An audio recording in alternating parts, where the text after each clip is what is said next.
వీక్షక బాంధవులందరికీ నమస్కారం.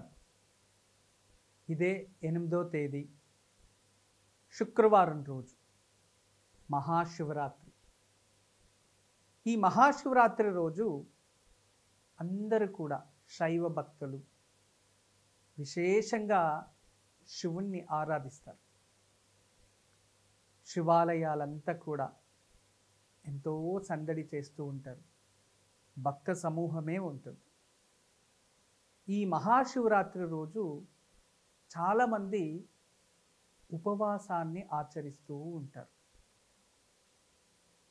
ఎంత కఠినమైన ఉపవాసం అంటే శివభక్తులు కొందరు నీటిని కూడా సేవించరు.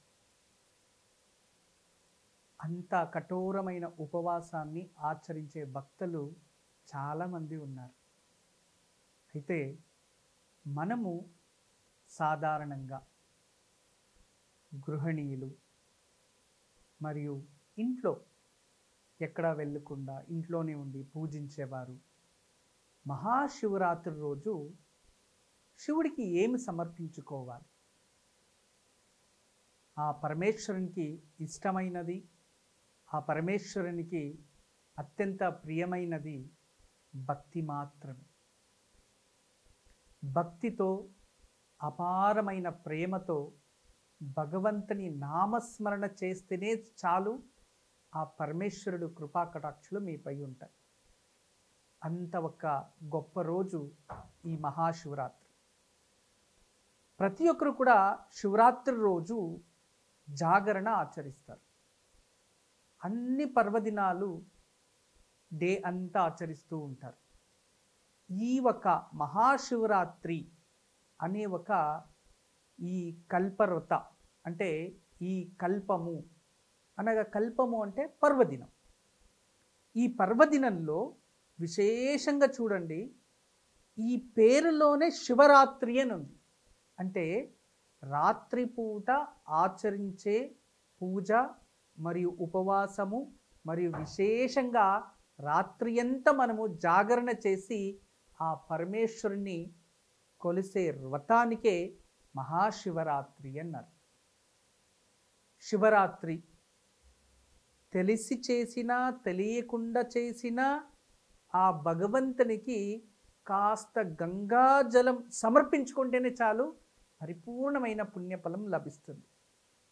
అటువంటి పరమేశ్వరుడికి ఆ రోజు భక్త సమూహం అంతా కూడా విశేషంగా పూజిస్తూ అర్చిస్తూ ఆరాధిస్తూ ఆ భగవంతునికి ప్రియమైన వాటిని సమర్పించుకుంటూ ఉంటారు.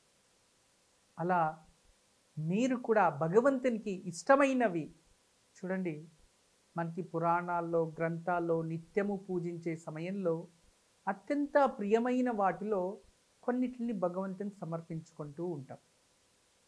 వాటిల్లో మీరు ఎప్పుడైనా ఎవరైనా కూడా అర్క పుష్పం అంటే జిల్లేడు పువ్వు, ఆ జిల్లేడు పువ్వుని మనం ఎప్పుడైనా అలంకరించుకుంటామా? నుదుటిలో కానీ పువ్వుల్లో కానీ జుట్టులో ఇలా ఎక్కడైనా పెట్టుకుంటారా? లేదు కదా. అంటే అది సువాసన కూడా ఉండదు. ఎవరికి అంటే ఎటువంటి దానికి ఉపయోగం అవ్వదు. అలా ఏ అలంకారానికి ఉపయోగం కాని జిల్లేడు పువ్వు అంటే అత్యంత ప్రియమైనది ఆ భగవంతునికి పరమేశ్వరునికి. అదేవిధంగా బిల్వదళాలు అత్యంత ప్రియమైనవి పరమేశ్వరునికి. బిల్వదళాలు ఎప్పుడైనా మీరు తలలో పెట్టుకోవడం కానీ లేదో బిల్వదళాలని మనం ఎప్పుడైనా అలంకరించుకోవడానికి కానీ వాటితో మాల చేసి మనము అలంకరించుకోవడం ఇలాంటివి ఏమి చెయ్యం. అంటే ఆ బిల్వదళాలు కూడా అలంకారానికి ఉపయోగం కాని బిల్వదళాలు కూడా పరమేశ్వరునికి ప్రియమైనవి.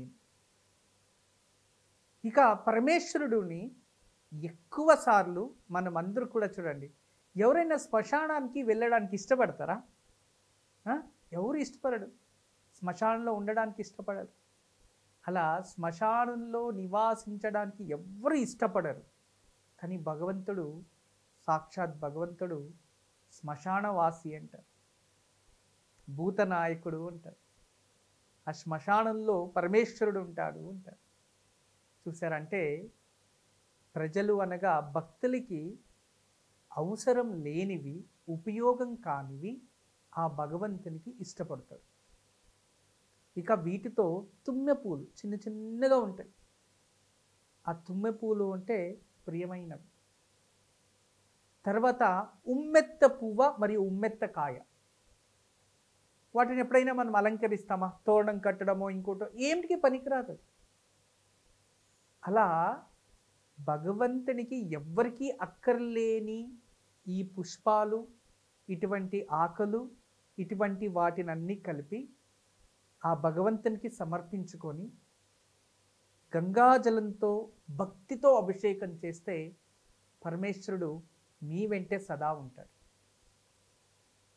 భగవంతుణ్ణి ఇష్టపడాలి, మనస్ఫూర్తిగా భగవంతుణ్ణి ప్రార్థించాలి. ఖచ్చితంగా ఈ మహాశివరాత్రి మీకు అందరికీ శుభం జరుగుతుంది. మహాశివరాత్రి రోజు విశేషంగా ప్రతిరోజు ఈరోజు సూర్యోదయం నుంచి మరుసటి రోజు సూర్యోదయం వరకు 8 యామాలు అని ఉంటాయి. 8 యామాలు. ఈ 8 యామాలు 3 గంటలకి ఒక యామము అంటాం. అప్పుడు ఈరోజు ఉదయం నుంచి 6 గంటలు అనుకుందాం. ఈరోజు 6 గంటల నుంచి, అంటే ప్రతిరోజు 6 గంటల నుంచి మరుసటి రోజు ఉదయం 6 గంటల వరకు 3 గంటలకి ఒక్కొక్క యామము. 6 గంటలకి మొదటి యామం ప్రారంభమైతే 6 నుంచి 7, 8, 9. ఇక 9 తర్వాత రెండో యామం. అలా 6 గంటలకు ఒకటి, 9 గంటలకు ఒకటి, అలా 3 గంటల తర్వాత ఒక్కొక్క రుద్రాభిషేకాన్ని చేసేవాళ్ళు కూడా ఉన్నారు. లేదు ఆ సమయంలో శివలింగానికి బిల్వదళం పెట్టి నీరు పూసి ఆ శివపంచాక్షరి కానీ, లేదు ఆ ఒక పార్వతీ పరమేశ్వర బీజ సమేతంగా క్లీం నమ శివాయ కానీ, లేదు శుభోహం అనే మంత్రాన్ని కానీ, నామాన్ని, లేదు ఓం నమో భగవతే రుద్రాయ ఈ ఒక మంత్రాన్ని కానీ జపిస్తూ ఉంటారు. ప్రతి 3 గంటలకి ఒక్కసారి ఆ ఒక్క పరమేశ్వరుడికి బిల్వదళాలు పెట్టి అభిషేకం చేసి ఈ నామాన్ని జపిస్తారు.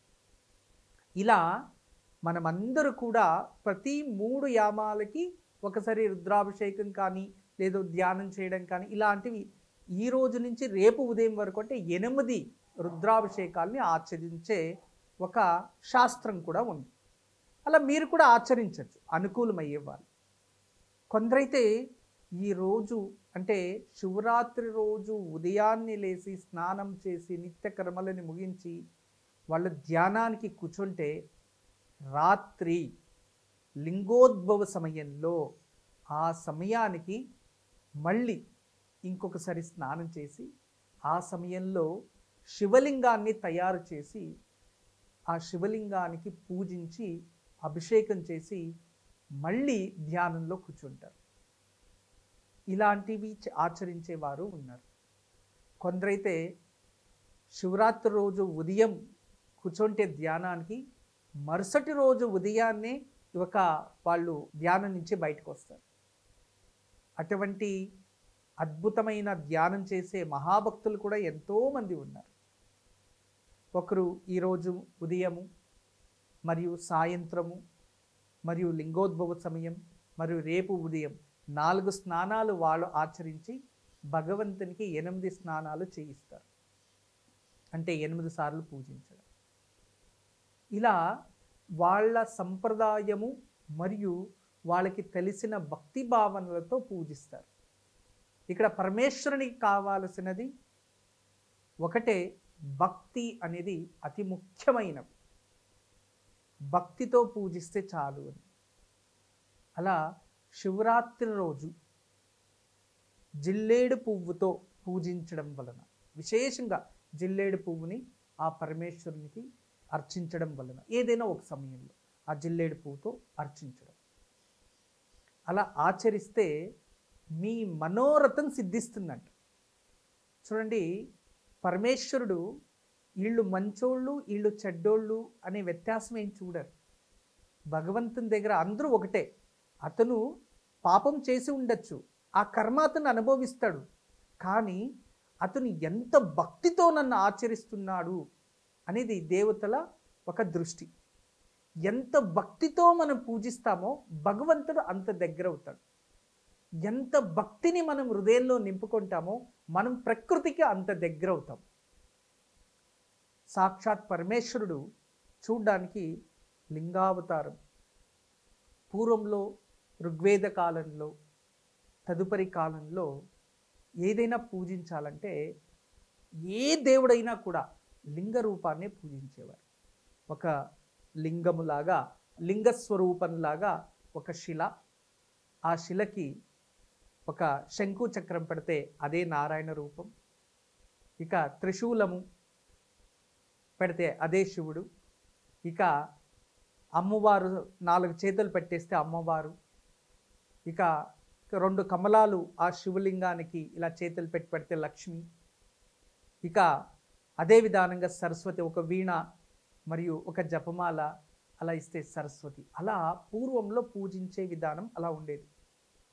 పూర్వంలో ఋగ్వేద కాలంలో అప్పుడు సాక్షాత్ కంటికి కనబడే సూర్యుని రూపంలో అన్ని దేవుళ్ళని పూజించేవారు.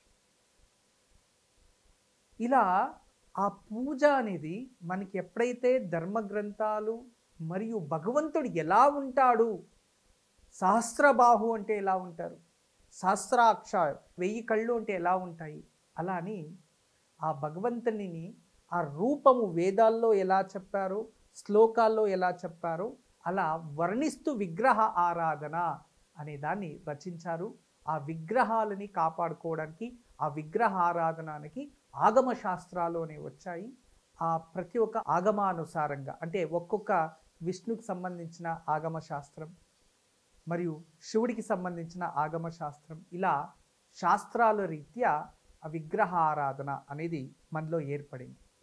అయితే ఈ మహాశివరాత్రి రోజు ఎటువంటి వారైనా కూడా పరమేశ్వరుని పూజించి భక్తి భావనలతో పరమేశ్వరుడికి బిల్వదళాలు సమర్పించుకొని కాస్త జలం పోయడం వల్ల అతనికి ఎటువంటి పాపాలున్నా నశిస్తాయి, దూరం అయిపోతాయి. అంటే పాపాలు తగ్గుతాయి, అవి నశిస్తాయి, పాపాలు అనేవి నశిస్తాయి. తెలిసి తెలియకుండా ఎవరినైనా తిట్టిండొచ్చు, ఎవరినైనా బాధ పెట్టిండొచ్చు, ఏమైనా చేసి ఉండొచ్చు, అటువంటి పాపాలు నశిస్తాయి. మరియు విశేషంగా భగవంతుడు అంటే ప్రకృతికి నువ్వు సన్నిహంగా మారుతావు, నీలో చాలా మార్పు వస్తుంది. అలా భగవంతుడిని మనము పరిపూర్ణంగా ప్రేమతో పూజిస్తే ఆ పరమేశ్వరుడు ఖచ్చితంగా మనకి ఏదో ఒక విధానంగా ఆ ఒక పూజించిన నిదర్శనం అంటే అది మనకి ప్రాప్తిస్తుంది. అందువలన ఈ మహాశివరాత్రి రోజు ఆ భగవంతుడికి బిల్వదళాలు, జిల్లేడు పువ్వులు, ఉమ్మెత్తె పువ్వు, ఇది సర్వతః ఆకర్షణ అంట. జనాకర్షణ, లక్ష్మీ ఆకర్షణ మరియు అన్ని విధాల ఆకర్షణ, దేవత ఆకర్షణ కావచ్చు, ఇక వాళ్ళు చేసే వృత్తిలో కళాకర్షణ, ఇటువంటి అన్ని విధాలుగా ఆకర్షణ అనే శక్తి ఎవరైతే ఉమ్మెత్తు పువ్వుని సమర్పించుకొని శివరాత్రి రోజు భగవంతుని పూజించి ఒక గంగా జలాన్ని అంటే జలాన్ని అభిషేకం చేస్తారో వాళ్ళకి ఆ భగవంతుడు ఆకర్షణ శక్తి పెంచుతాడు. వాళ్ళు ఏదైతే ఆకర్షిస్తారో అది ప్రాప్తిస్తుంది. అంత అద్భుతమైన ఒక పరిష్కారాలు ఈ శివరాత్రి రోజు మనం చేసుకోవచ్చు. మరియు సంకల్ప సిద్ధి, మీరు ఏదైనా ఒక గట్టి సంకల్పం చాలా సంవత్సరాల నుంచి ప్రయత్నిస్తూ ఉంటారు, ఆ సంకల్పం సిద్ధించాలంటే తుమ్మె పూలు మనకందరికీ లభిస్తాయి. తుమ్మె పూలు ఇంత చిన్న చిన్నగా తెల్లగా ఉంటాయి. ఆ శ్వేత తుమ్మ పువ్వులని యథాశక్తి ఒక గంగాజలంలోకి ఆ పూలను వేస్తే తేలుకొని ఉంటాయి. వాటితో ఓం నమ శివాయ అని సమర్పించుకుంటే చాలు. అలా అనేక విధాలుగా మనం పూజించవచ్చు. పరమేశ్వరుడికి పుట్టమట్టితో తయారించిన ఒక శివలింగంతో పూజించవచ్చు. లేదు ఇంట్లో స్వర్ణలింగం ఉంటే పూజించవచ్చు. మృతికాలింగం, స్వర్ణలింగం, ఇక రజతలింగం, రజతము అంటే వెండి, వాటితో స్ఫటికలింగం, మరియు ఈ ఒక నర్మదా నదిలో దొరికే లింగస్వరూపం. అటువంటివి ఏ ఒక స్వరూపమైన, ఏ ఒక లోహమైన, ప్రాధ్యత లోహానికి ఉంది, కానీ ఏ ఒక లోహందైనా మీరు ఇంట్లో స్థాపించి పూజించవచ్చు. ఈ మహాశివరాత్రి రోజు అందరూ కూడా భక్తి భావనలతో పూజించండి. ఆ పరమేశ్వరుని నామస్మరణ చేయండి. ఖచ్చితంగా ఆ పరమేశ్వరుడు అనుగ్రహం మీకు అందరికీ ఉంటుంది. ఎప్పుడు కూడా త్రయోదశి అనేది సూర్యోదయానికి ఉంది. రాత్రి లింగోద్భవ సమయంలో చతుర్దశి గడియలు ప్రారంభమైతే ఆ ఒక మహాశివరాత్రి చాలా అద్భుతమైన ప్రభావం మనకు చూపిస్తుంది. అలా ఈ శివయోగంలో ఈ ఒక మహాశివరాత్రి ప్రారంభమవుతుంది. యోగమే శివయోగం. అలా ఈ ఒక శుక్రవారం ప్రారంభమవుతుంది. లింగోద్భవ సమయంలో చతుర్దశి గడియలు ఉంటాయి.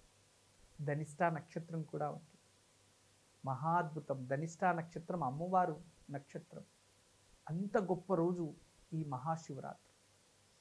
ఈ శివరాత్రి విశిష్టత మీకు అందరికీ కూడా జీటీవీలో శుక్రవారం ఉదయం తెలియచేస్తాము. మరియు విశేషంగా ఇదే జీటీవీలో రాత్రి లింగోద్భవ సమయానికి, అంటే దాదాపు 11 గంటల నుంచి 12:30 వరకు లైవ్ ప్రోగ్రాం ఉంటుంది. లైవ్ కార్యక్రమం. మీరు మీ ఇళ్లల్లో టీవీ చూస్తూ కూర్చొని ఏదైతే పూజా సామాగ్రిలు కావాలో అవన్నీ కూడా చక్కగా బిల్వదళాలు, కాస్త పూలు, మరియు పంచామృతానికి సంబంధించిన ఒక ద్రవ్యాలు, అవన్నీ నెయ్యి దీపాలు చక్కగా అన్నీ వ్యవస్థ చేసుకొని టీవీ ఆన్ చేసుకొని కూర్చొని ఆ టీవీ చూస్తూనే మేము చెప్తూ ఉంటాము, దాని ప్రకారంగా అభిషేకం చేసి పూజ చేసి హారతిని ఇవ్వచ్చు. లింగోద్భవ సమయాన్ని వరకు ఖచ్చితంగా మనము జాగ్రత్త వ్యవస్థలో ఉండి పూజని ఆచరించాలి. రేపు ఉదయం సూర్యోదయం అయిన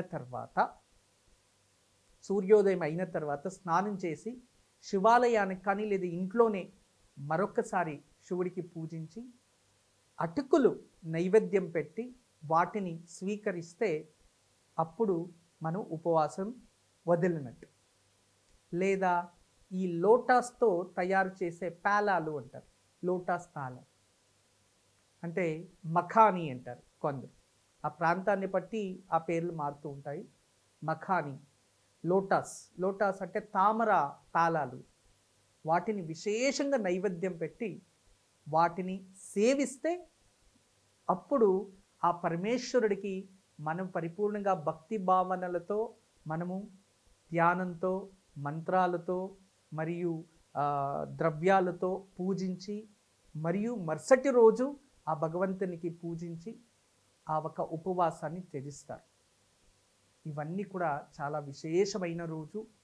మరియు ఎంత అద్భుతం అంటే మహాశివరాత్రి రోజు పార్వతీ పరమేశ్వరులు కళ్యాణం చేసుకున్న రోజు, మరియు వాళ్ళు భూమిపై అడుగుపెట్టిన రోజు. దేవాను దేవతలందరూ కూడా జాగరణ చేస్తారు ఆ రోజు. కైలాసం నుంచి దివిపై అంటే భూలోకంలోకి సకల విధమైన శివగణాలు వస్తాయి.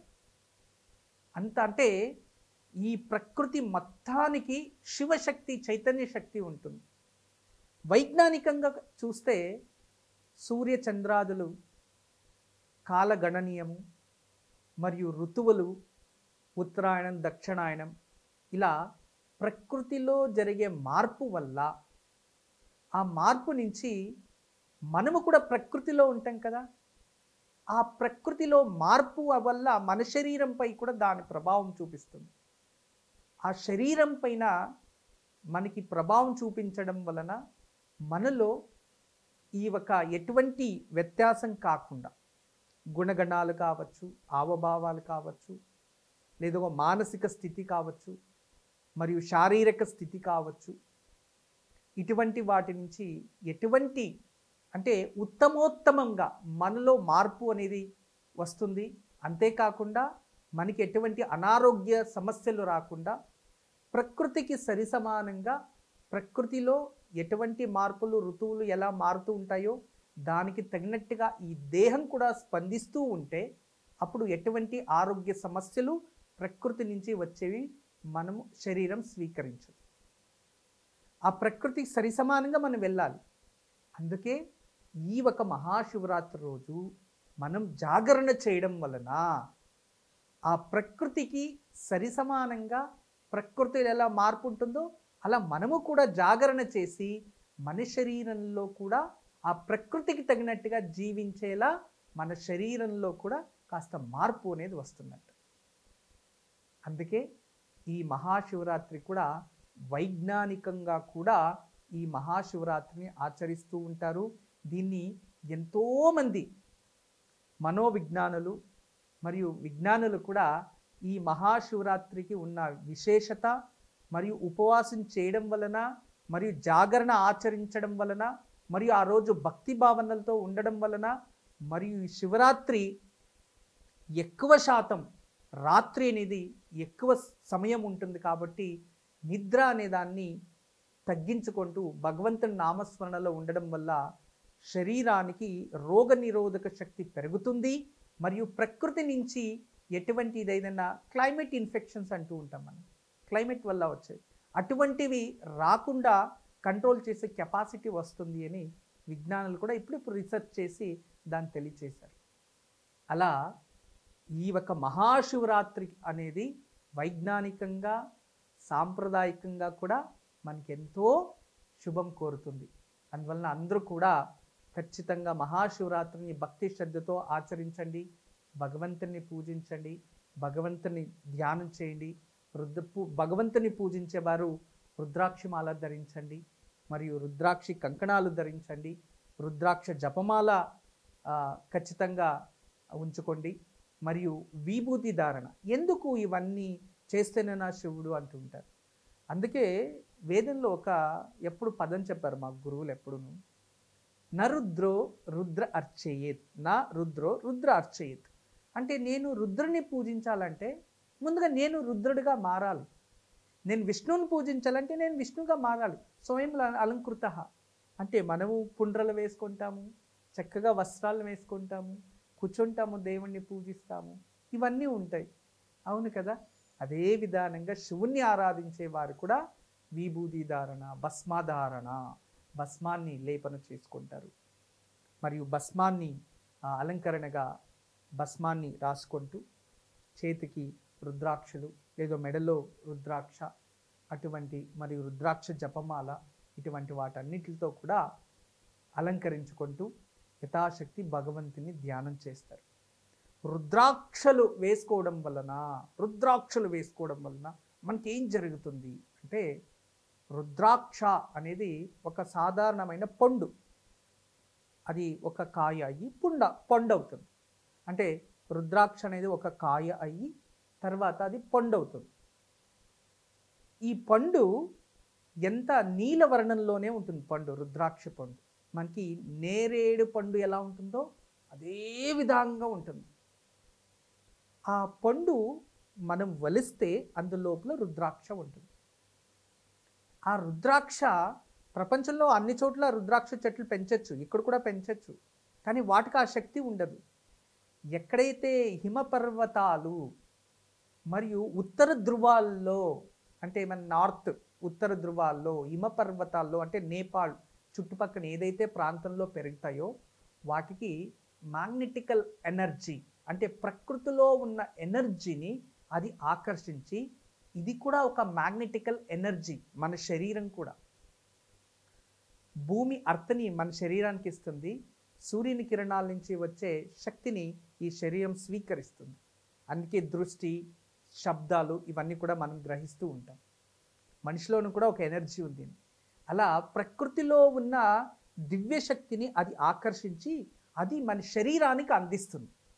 అందుకే ఆ రుద్రాక్ష అంత శక్తియుతమైనది, మరియు దానికి కూడా ఒక ఎనర్జీ ఉంటుంది.